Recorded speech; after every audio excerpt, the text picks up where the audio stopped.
How's it going, guys? My name is Tavarish, and today I find out if my cheap SL55 with some DIY suspension mods can handle like a supercar. Spoiler alert, you bet you're sweet!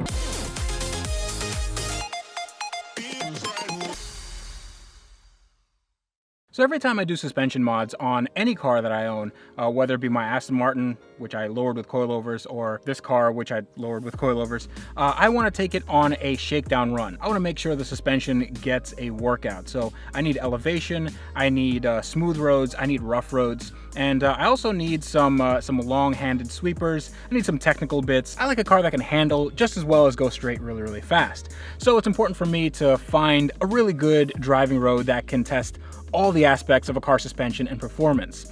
Now, it was really hard to find the good driving roads around my area, but that is not the case anymore because now there's an app called Driveline, and it lets you find and share the best driving roads and also record your driving experience. So that's pretty big. With the Driveline app, I can just go in and people that have uploaded their drives, you can go to their specific destinations and you can rate them based on how twisty it is, and you can give descriptions of what kind of road it is, and also you can record it so you can watch their video and see if that's something you want to do or not. In addition, if you put a phone mount right here like I have, and just plug your iPhone right there and start the Driveline app and hit record, then essentially you've made your own one take. So that's something that I'm gonna experiment with today, and it's something that I've always wanted to do, so here goes. Good morning, everyone. I've always wanted to do one of these. It is unseasonably wet and damp and muggy here in Central Florida, but that's okay because we have a very good car and we have a very good road. Now, the car, you guys know, it's my 2003 SL55 AMG Mercedes, and it's the cheapest one in the country. I bought it for $8,900, and I've done a few modifications to it, at least a few modifications in the last week. Now, I have replaced the ABC hydropneumatic suspension with something that's a little more conventional, but a hell of a lot more sporty. And we are right about to disembark on Route 455 South, and that is between Mount Dora and Claremont. You take a left off of that road, off of Road 561, and then this road goes through Mineola and Montverde. And this is basically an untouched paradise. Well, it's not an untouched paradise. I mean, there are some cars here, but it is a quite desolate and a very good backcountry road here in Central Florida. So I figure that there's no better time to do a shakedown run of my brand new suspension. Now, it is quite wet out there, and the road does have a nasty knack of absorbing all the moisture, so I don't think I'm going to be giving it 100%, but let's see if we can get it up there. So this should be fun. Right off the bat, there's a quite sizable speed bump right here. Let's see how the car takes it. That's not bad. So the clunking you guys might hear is that's from something in the fuel tank. It's actually a common problem. Something gets loose, so I'm not too concerned about that. Let me put it into manual mode. Suspension is already into a permanent sport mode, and right here is some really nice turns right off the bat. Oh boy. The one thing that Florida is really good for is long, fast sweepers. And let's see, is that a cop up ahead? I don't think so. Nope, seems like there's an accident, so yeah, better be careful here. Maybe don't get too overzealous. Here's a very long right-hand sweeper. Wow, the body roll is very, very contained. Now what that means is the car basically doesn't want to flip over and go into the next lane. Ah, this is so good. So the BC coilovers that I have on here, they're basically the same design as what I have on my Aston Martin, but the spring rates are a lot stiffer. Now there are 18K springs in the front and 16K springs in the rear. And my Aston had some other variation, but they weren't as stiff just because this car is much, much heavier. And one of the things I wanted to do with this car is make it a little bit lighter and a little bit more sporty as far as a GT type of feel. It's not going to be a sports car. It's not going to be something like a Lotus Elise, but I don't want it to be. I think if it can get into the mode of like a Gran Turismo Maserati or a BMW M6, then I think I did a good job. But I lost about 130 pounds on this car by converting it. Oh, truck. Go around. The thing I love most about this thing is the ride quality. So I have this on its lowest setting, and I also have it on its stiffest setting. So they're 30-way adjustable coilovers, and they are also height adjustable. So it's low and it's stiff, and honestly, the ride quality is superb. It's not going to be the pillowy, soft, hydropneumatic ride quality, but it's up there. It's definitely up there. And the body roll is contained so well by those oversized VVK Sway Bars. This mod is not for the faint of heart. I spent around 4 to 5 days just underneath my car, taking off the subframes and making sure that everything is up to... Ooh!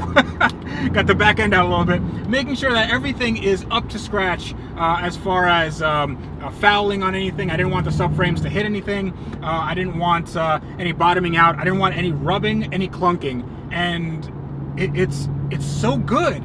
It is so good. All right, we are slowing down here. We have reached the town of Monteverde. One thing that I really like that this car now does is it inspires confidence. Now, the old ABC suspension, it did do a good job of keeping the car level through turns, but it did so with a little bit of a jerkiness. There's a noticeable lag when you go into a turn and then the car has to compensate for that turn, and then it has to deploy the hydraulics, and then it has to figure out stuff with the computer. That's all a process. Here, this is analog, and this basically, since the sway bars are connecting the two axles, then it basically makes everything instantaneous. All the suspension geometry is on point, and also the car is lower, so when you lower cars, they just handle better. That's just a fact. Don't look that up. That might not be a fact. So, by the way, in order to do this mod, you're going to have everything pretty much in tip-top condition. So I have new engine mounts, I have new bushings, I have new, there's a bug in here, I have new brakes, new rotors, and new tires. So I made sure that everything with this car is in top condition, and this thing is fighting me. This thing is definitely fighting me on these wet roads.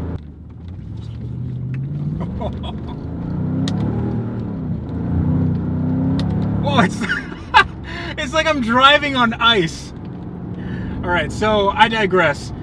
This mod for $5,000, I think it depends on what you want in a car. Is it something that you want as a weekend cruiser, or is it something that you want to do some more spirited runs like this in? Because if it is, you owe it to yourself to do this mod. Let's say you buy one of these cars for 15 grand, and that's very, very attainable.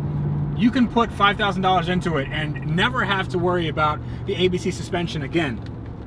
Now, one caveat is that the ABC does give you a fault code. Right now it's telling me there's a little red indicator saying ABC, drive carefully, which is less of a fault code and more of like just well-wishing, but you can have that coded out.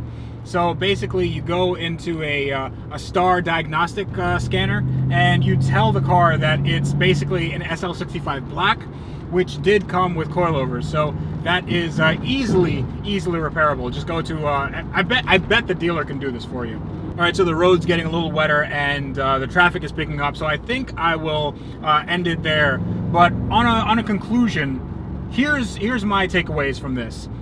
This is a very expensive mod, but when you think about how expensive a repair or maintenance on the ABC suspension is, then it's a no-brainer. You owe it to yourself to do this. It is adjustable just as much as the ABC suspension is, although you don't have it at the click of a button. You have to actually do some work to raise and lower it. But I wager that people who are driving this car don't do a lot of raising and lowering to begin with. For $5,000, does sound like a lot of money, but it's not compared to the value that you get. This car now handles, dare I say, like a supercar. And I would put this against any car in its class. And I hope you, in the comments, if you have a M6 or a Gran Turismo or anything in this class, then you guys can hopefully go up against me and maybe prove me wrong, but I don't think you will. So that's going to be it. Thank you very much to Driveline for sponsoring this video. You guys can check out that app. It's in the iOS App Store, and it really is useful, especially for people like me that want to get to know their surroundings, and especially if they don't know the area, and especially if they like driving like I do. If you like this video, and I really hope you do, then consider subscribing to my channel. That would really help me out, and it gets the word out that I love doing stuff like this, modding cars and driving them like they deserve to be driven. So you can also hit that little bell next to the subscribe button, and that will mean you are a part of my notification squad. And that means you get early access to my stuff. You get notified as soon as I put out a video. If you'd like to contact me for any reason, you can tell me what I'm doing wrong or what I'm doing right. I love the encouragement in either case. Then you can contact me at @TheRealTavarish. That is Instagram and Twitter. And you can also find me on Facebook.com/AskTavarish, and AskTavarish@gmail.com is my email. I'm easy to find, and I might get back to you depending on if you have the right questions. If you'd like to support the channel, and I really hope you do that, then consider buying one of my shirts. This is the original Wrench Everyday shirt, and all the proceeds from these shirts, I have other shirts on there as well, all the proceeds from those shirts will go directly to hurricane relief for the next 2 months. So, you know, get a nice shirt for a good cause. But until next time, this is me telling you that especially on cars like this that require a lot of work, but they end up being basically supercars, you guys need to wrench every day.